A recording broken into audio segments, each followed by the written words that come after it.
바울 선생님이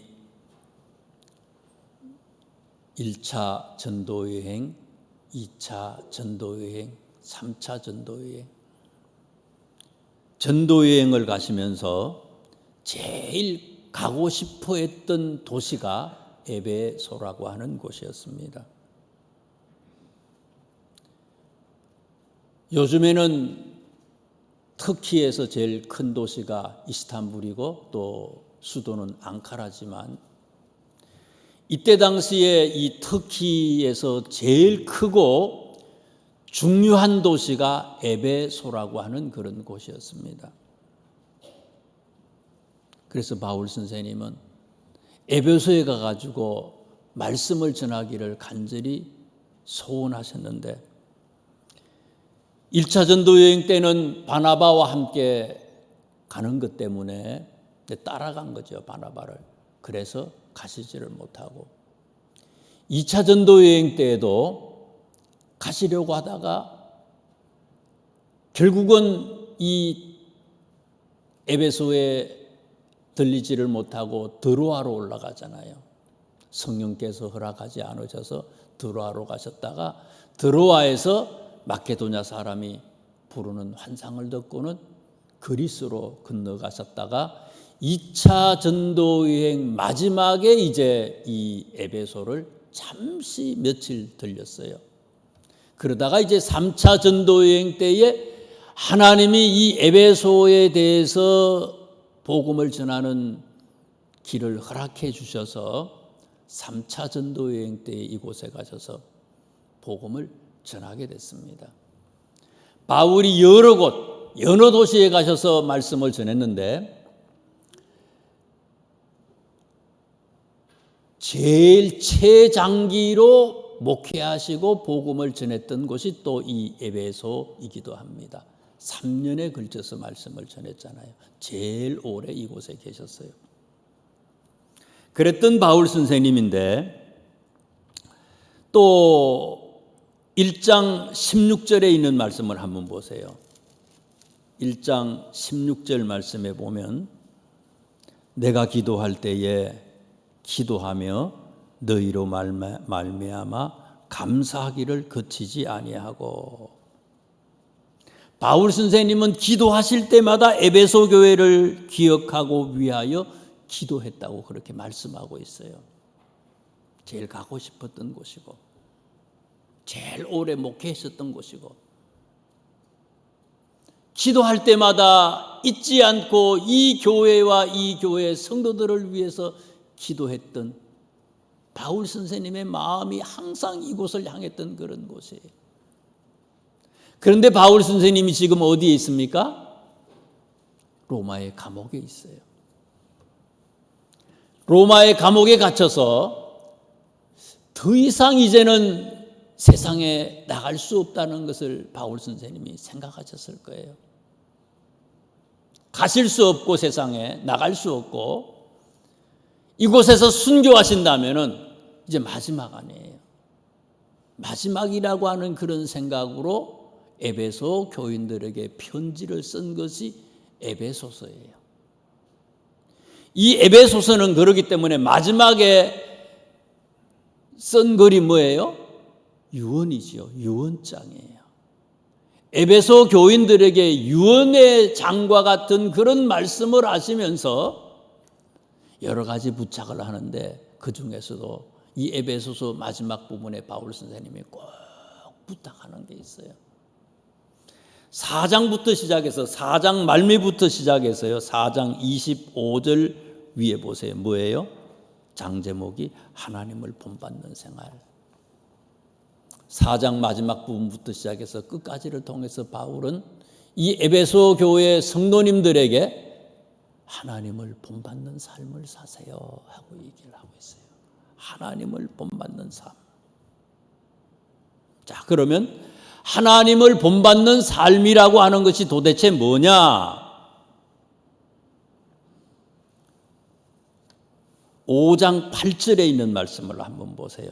다 같이 합독을 합니다. 5장 8절을 시작. 너희가 전에는 어둠이더니 이제는 주 안에서 빛이라 빛의 자녀들처럼 행하라.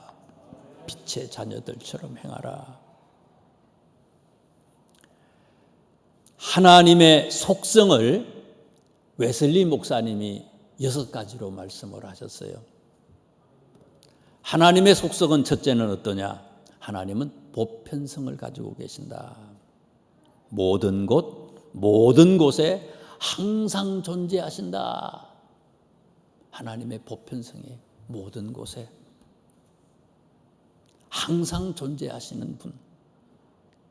두 번째 하나님의 속성은 하나님의 완전성이에요. 하나님은 완전하시는데 인간의 능력을 상상을 초월하는 그런 완전하심을 가지고 있다는 거예요. 틀림이 없는 거예요. 하나님은 절대로 실수하지 않는 분이라는 거예요. 완전하신 분이다. 세 번째 하나님의 속성은 하나님은 전능하시다. 강력한 힘이 있다는 거죠. 하나님은 강력한 힘을 가지고 계시는 분이다. 그러니까 네 번째는요, 하나님은 전지하신다. 하나님의 전지성. 하나님은 모든 것을 알고 계세요. 속이려고 해도 속일 수 없지요. 이 세상에 우리의 생각을, 우리의 모든 것을 다 알고 계시는 분이에요. 그 다음에 하나님의 속성 다섯 번째를 웨슬리 목사님은 하나님은 거룩하신 분이다. 빛이시고 그분에게는 어두움이 일체 존재하지 않는다. 마지막 하나님의 속성으로 하나님은 영적인 존재이시다 하고 말씀을 했어요. 이 6가지의 속성 중에서 인간이 하나님을 어떻게 닮을 수가 있을까?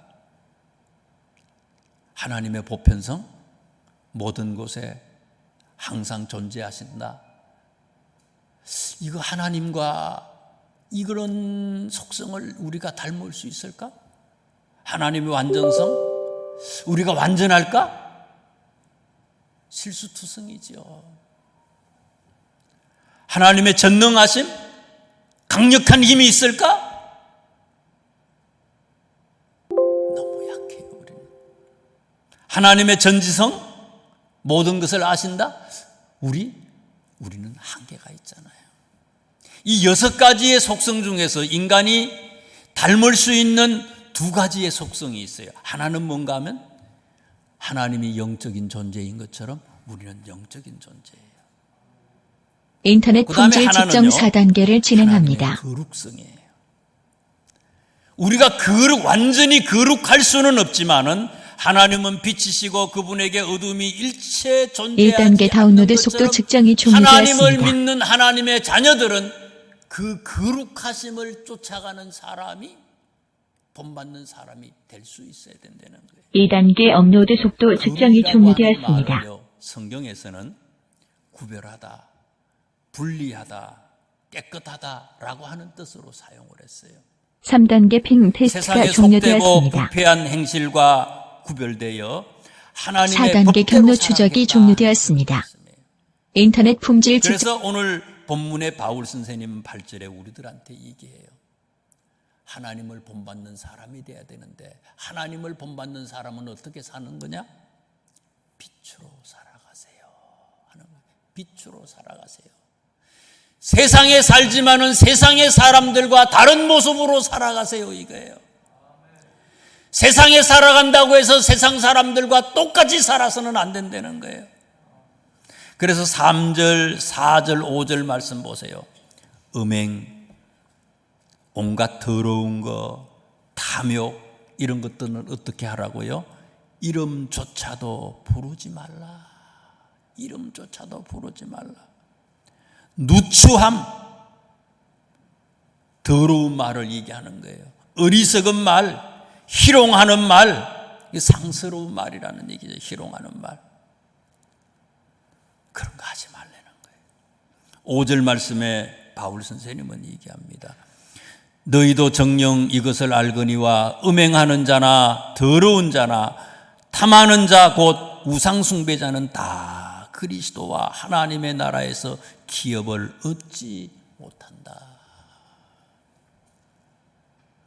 여러분 거룩하십니까?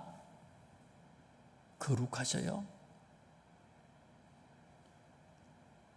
세상이 우리를 유혹하는 것들이 너무 많아. TV를 봐도 그렇고요. 눈을 뜨고 밖에 나가보세요. 우리를 유혹하는 것이 너무 많아. 목회자인데 여기에 넘어가는 사람들이 있고요. 장로님들이 펑펑 넘어가. 하나님은 어떻다고요? 하나님 앞에 속일 수가 없어. 다 알고 계셔. 고개를 들고 있지만 하나님은 모든 것을 아시는 하나님이라는 거예요. 세상에 살지만 세상처럼 살지 말고 빛으로 살려는 거예요. 거룩하게 살려는 거예요. 빛에 대해서 얘기하면서 바울 선생님은 11절에 이렇게 얘기하잖아요. 너희는 열매 없는 어둠의 일에 참여하지 말고 열매. 거룩하게 사는 것은요, 열매래요, 열매. 빛이 이렇게 비치면은 거기다가 불이 점을 대면 어떻습니까? 빨주, 노초, 파남보, 무지개 빛깔이 나오잖아요. 그런 것처럼 우리가 예수 믿는다면은 예수를 믿은 사람은 열매가 있어야 된다는 거예요. 열매가 없다는 것은 가짜입니다, 이거예요. 음행하지 말고 더러운 것, 탐욕, 욕심 부리지 말라는 거예요. 누추한 말, 더러운 말, 어리석은 말, 희롱하는 말, 상스러운 말, 그런 거 하지 말래요. 세상에 살지만 세상과 다르게 살려는 거예요. 하나님을 본받는 삶을 사세요. 그 다음에 바울 선생님은 계속해서 에베소 교회 성도님들한테 얘기합니다. 20절에 있는 말씀을 보세요. 20절에 보면 다 같이 20절을 합독을 하겠습니다. 시작. 범사에 우리 주 예수 그리스도의 이름으로 항상 하나님 아버지 하나님께 감사하며 마태복음 8장 20절에 보면 예수님이요, 여우도 굴이 있고 공중의 새도 거처가 있는데 인자는 머리 둘 곳이 없다 그러셨어요. 주무실 곳이 없어요. 당장 먹을 것이 없어요. 입을 것도 없고요. 아무것도 없어요. 하나님은 어떤 분이에요? 이 세상의 모든 것이 다 하나님의 것이에요. 그런데 그 하나님이 인간의 낮은 곳, 누추한 곳, 더러운 곳 이곳에 오셔서 직접 인간의 몸으로 오셨잖아요. 인자는 머리 둘 곳이 없다.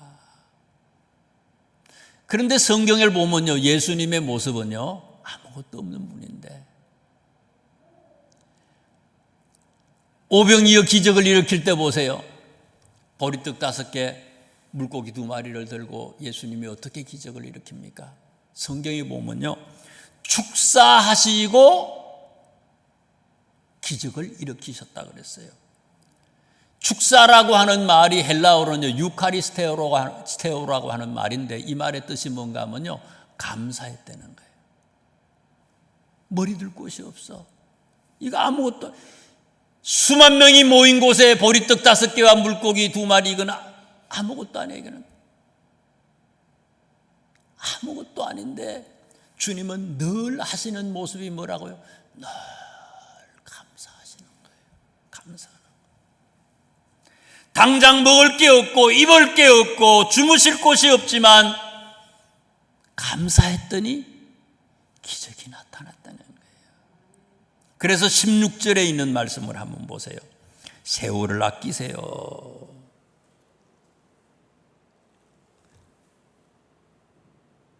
80이면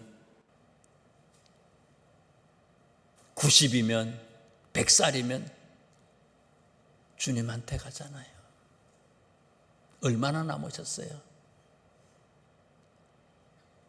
불평하고 원망하고 싸우고 그렇게 살 게 아니라 세월을 아끼세요. 얼마 남지 않았어요. 감사하기에도 너무 모자라는 시간이라는 거예요. 세월을 아끼려는 거예요. 그러면서 16절에 주의 뜻이 무엇인가 이해하라. 주의 뜻. 여러분, 하나님의 뜻이 뭡니까? 데살로니가전서 5장 16절, 17절, 18절에 바울 선생님은 하나님의 뜻을 얘기하셨어요. 뭐라고요? 항상 기뻐하는 것, 쉬지 않고 기도하는 것, 또요 범사에 감사하는 거다. 지금 주의 뜻이 무엇인가 이해하라. 16절의 주의 뜻은요, 범사에 감사하는 것을 지금 얘기하는 거예요. 우리 주님은 늘 범사에 감사했다는 거예요. 지금 문제가 있고 어려움이 있고 힘들고 어려워도 그러나 감사하세요 이거예요.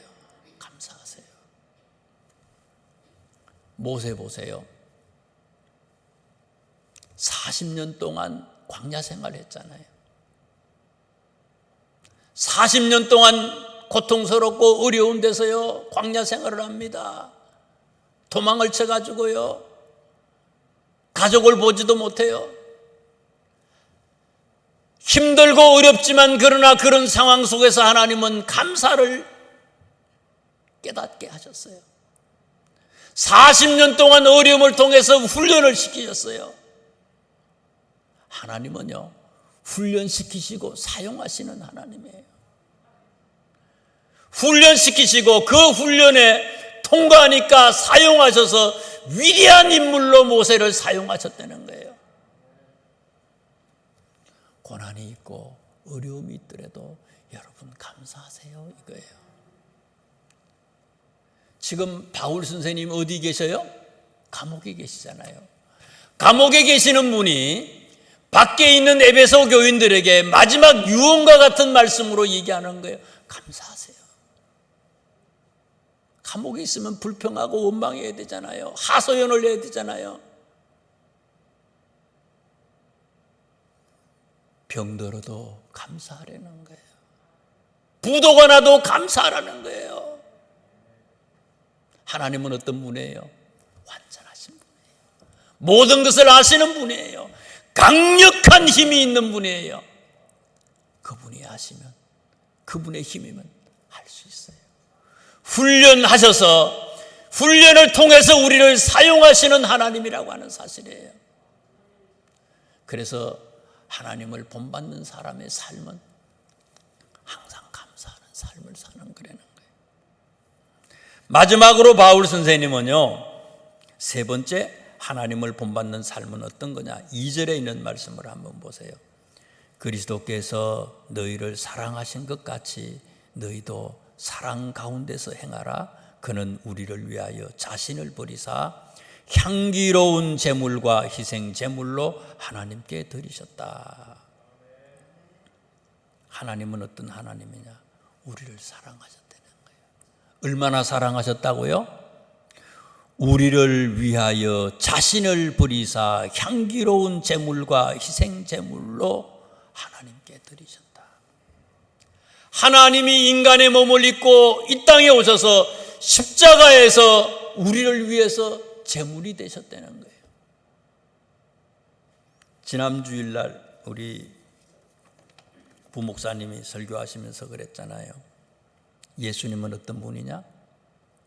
우리가 애완견 기르는데요, 개들을 예쁘다 예쁘다 하면서도 개밥은 안 먹는다잖아요. 근데 예수님은 어떤 분이에요?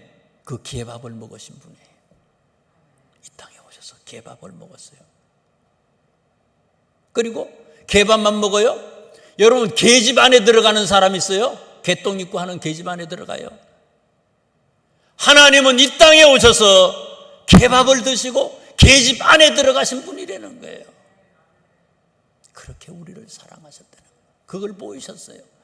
하나님이 그렇게 우리를 사랑하신 것처럼 너희들도 이렇게 서로 사랑하라 하고 말씀하신 거예요. 서로 사랑하라. 6장에 있는 말씀을 한번 보세요. 6장에 있는 말씀을 보시면은요, 5절부터 나오는 말씀에 종과 상전에 관한 얘기가 나와요. 9절 말씀에 보면 상전들한테 바울이 얘기해요. 이때 당시에는 노예가 있던 시대이거든요. 상전들아, 너희도 그들에게 이와 같이 하고 위협을 그치라. 이는 그들과 너희의 상전이 하늘에 계시고 그에게는 사람을 외모로 취하는 일이 없는 줄 너희가 알미라. 왜 이 말씀을 하셨어요? 예수님이 우리를 너무 사랑하셔서 하나님이 인간이 돼서 오신 거예요. 그리고 그분이 희생제물이 되신 거예요. 그런 것처럼 너희들에게 종이 있지만 종을 종으로 생각하지 말고 종을 누구로 생각하려는 거예요? 예수님처럼 생각하려는 거예요. 5절에 있는 말씀 보세요. 종들아, 두려워하고 떨며 성실한 마음으로 육체의 상전에게 순종하기를 그리스도께 하듯 하라. 종들한테 무조건 그냥 순종하라고 얘기하는 게 아니라 종들에게 사실은 이런 얘기를 하지만 바울 선생님은요, 상전들에게 하고 싶은 말씀이 이게요. 상전들이 예수님처럼 이렇게 먼저 본을 보여서 종들을 감동시키고 그 종들이 감동을 받아서 주인에게 예수님을 섬기듯이 주인을 섬기는 그런 마음을 갖게 하려는 거예요. 종도 주인을 예수님처럼, 주인도 종을 예수님처럼, 서로가 서로를 예수님처럼 모시려는 거예요. 죽게 하듯 해라. 6장 1절부터 시작해서 4절에 나오는 말씀을 보세요. 자녀와 부모에 관한 얘기를 해요. 자녀들아, 주 안에서 너희 부모에게 순종하라. 이것이 옳다. 자녀들에게 혼낼 때에 부모들이 이 말을 하잖아요. 성경에 보니까 순종하라 그랬는데 자녀들, 니들 순종하면 하나님의 축복을 받는 거다 하고 얘기를 하잖아요. 그런데 사실은 여기에 4절에 있는 말씀 보세요. 또 아비들아, 너희 자녀를 노엽게 하지 말고 오직 주의 교훈과 훈계로 양육하라. 사실은 이 6장에 있는 말씀, 5장에 있는 말씀, 자녀에 대한 것, 또 종에 관한 얘기를 하는 것은 먼저 전제되는 게 뭐예요? 하나님을 본받는 삶을 살리는 거예요. 먼저 부모가 자녀들에게 사랑하는 그런 모습을 보여주려는 거예요. 본이 되고, 그래서 자녀들이 부모를 따라서 부모를 또 사랑하는 마음을 갖도록 하려는 거예요. 5장 뒤에 나오는 22절부터 나오는 말씀은 보세요. 22절부터 아내하고 남편에 관한 얘기 아닙니까?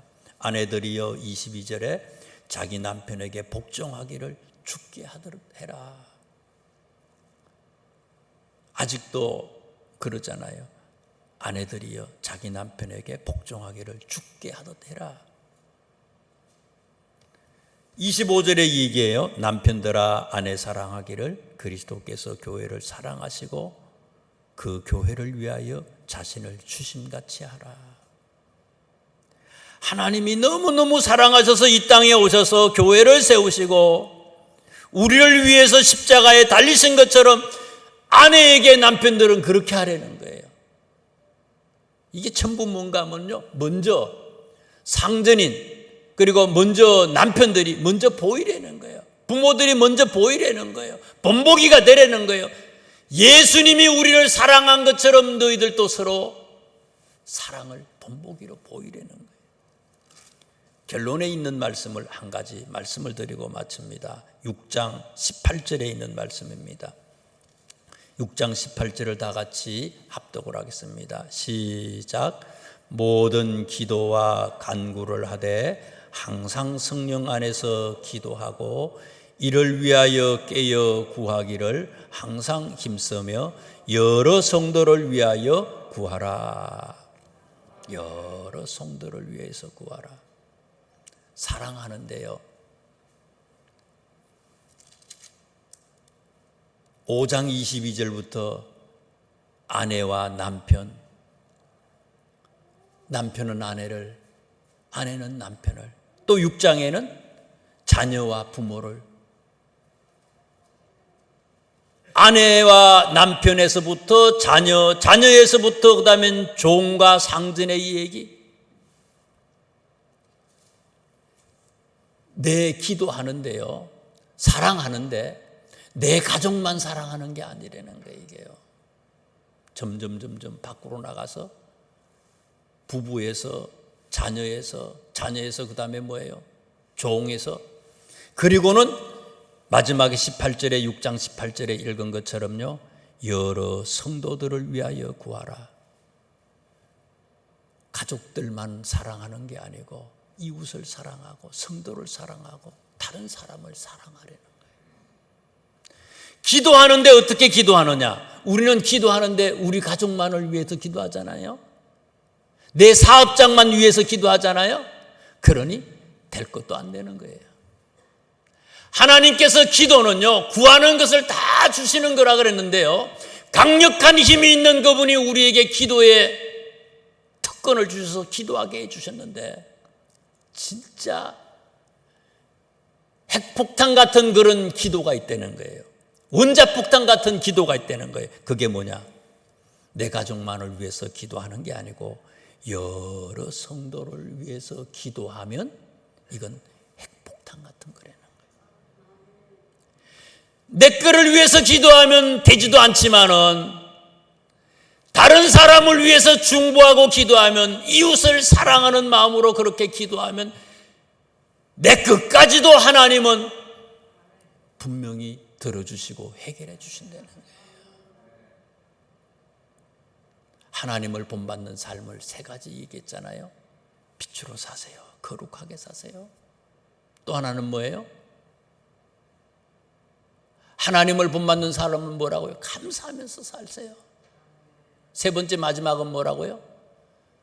사랑하는데 서로 사랑하세요. 이웃을 사랑하세요. 앞에 뒤에 좌우에 계시는 분들 한번 보시고 사랑하세요 한번 해보세요. 사랑합니다. 백화점에서, 마트에서 사랑합니다 고객님, 그런 사랑이 아니고요, 사랑합니다. 기도할 때마다 바울이 에베소 교회를 위해서 기도하신 것처럼 우리 교회의 성도님들, 다른 분들, 옆에 있는 분들을 위해서 기도하고, 내 아이를 위해서 간절히 기도하듯이 저 가정을 위해서 간절히 기도할 수 있는 성도님 사랑합니다. 진짜 사랑하는 우리가 되셔서 하나님의 기쁨이 다 되실 수 있기를 주님의 이름으로 축원합니다. 기도드리겠습니다. 하나님 감사합니다.